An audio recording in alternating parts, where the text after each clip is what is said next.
In Los Angeles are dealing with a situation that sounds all too familiar to Philadelphians. This massive fire under a major highway will cause commuter chaos for the foreseeable future.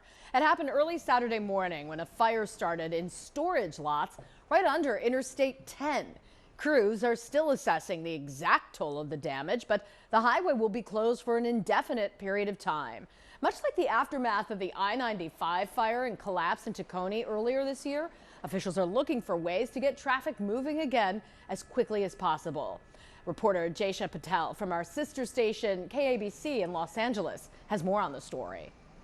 LA Mayor Karen Bass is urging people to take alternate routes, but to stay on freeways and avoid those surface streets to ease congestion. This is how things look on the ground as crews work around the clock to take samples and clean up the area. We learned today that the space under the freeway that caught on fire was being leased to a third party by the California Department of Transportation, and the investigation into how exactly the fire started is ongoing. The partial shutdown of the 10 freeway is causing a travel nightmare for commuters Monday.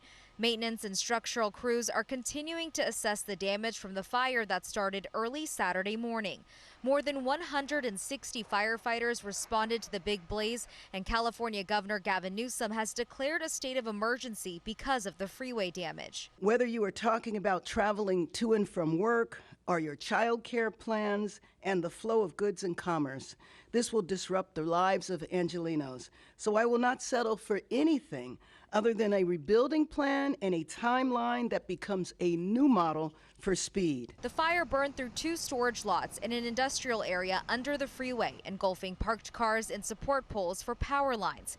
The governor says the state has been in litigation with the owner of the business leasing the storage property where the fire started, and that the lease was expired. We know homeless people were also living under the freeway at the time, but officials said there was no immediate indication that the fire started at the encampment. The state fire marshal is going to complete its investigation this morning. This is a part of CAL FIRE. That investigation, once it's complete, we will have a better sense of what actually led to this incident. Mayor Bass says she has a 3-pronged approach to addressing this issue, which includes ensuring a plan is in place to address traffic impacts, getting the 10 freeway up and running as fast as possible, and providing information to Angelenos so they're informed during this process. Mayor Bass also says she's spoken with the U.S. Transportation Secretary, who says the White House is also ready to assist. Officials are also reminding people in LA that they can rely on the metro system to go to school and to work. In downtown LA, Jaysha Patel for Channel 6 Action News.